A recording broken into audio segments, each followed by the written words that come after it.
ハイテクした現代では第8話なんですけど、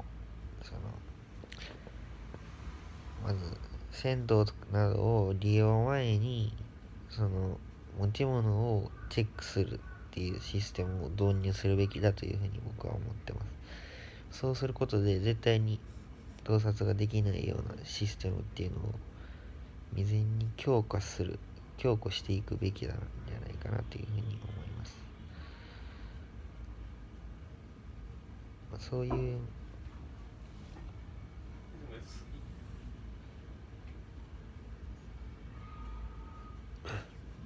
そうするべきだっていうふうに僕は主張します。で、その今の仕組みやと簡単に盗撮ができてしまうインフラが整っている。なので、それをいかにして根絶するか、社会から根絶して絶対にできないっていうシステムを強化する、そういう風に変えていかないといけない。で、まず僕がなんでこんな話をぐだぐだ言ってるかっていうと、普通の動画出してももちろん再生数は稼げないですし、誰も見ません。誰も需要が全く見ません。で、最近嵐の二宮さんとかがチャンネル開設されたりとかで、なんか1日で200万人とか言ってたりとかするんですけど、あれはもう土台が違うんで、芸能界で素晴らしく大成された方なんで、僕は素人なんで誰も知らないですし、僕のこと。ちょっとでもこういうふうに社会で本質的に問題なんじゃないのかなっていうふうに思ってることをピックアップして、僕は情報を発信していきたいなと思ってます。本当に編集とかも一切してないんで仕方わからないですし、全くわからない状況で動画をボンボンボンボンね出してるっていう感じなんですけど、フィルターもねちょっとつけたいんですけど、つけ方もわからないので、ちょっとその辺はすいません。ではただ僕自身はほんまにお風呂屋さんとかスーパー銭湯とかで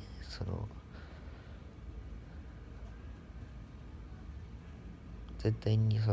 持ち物をチェックしてからお客様に利用してもらうっていうようなシステムを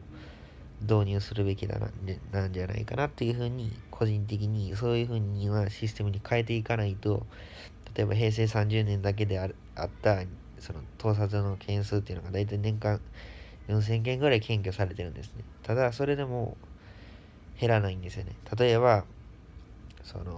お風呂に使ってらっしゃる専門学生の女性さんとかが外側から男が侵入してきて盗撮したみたいなニュースってよくあると思うんですよ。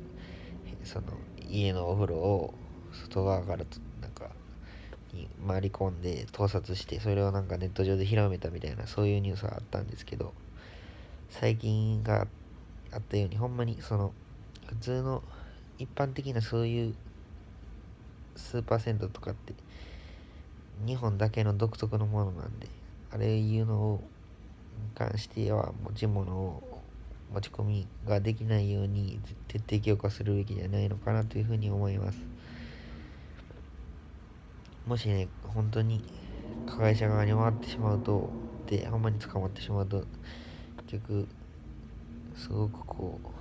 苦しい思いをしなければいけない。結局ね、そういうふうに取り締まっていくってことを、僕はほんまにそういうふうにあるべきな社会があるべきなんじゃないかなというふうに思います。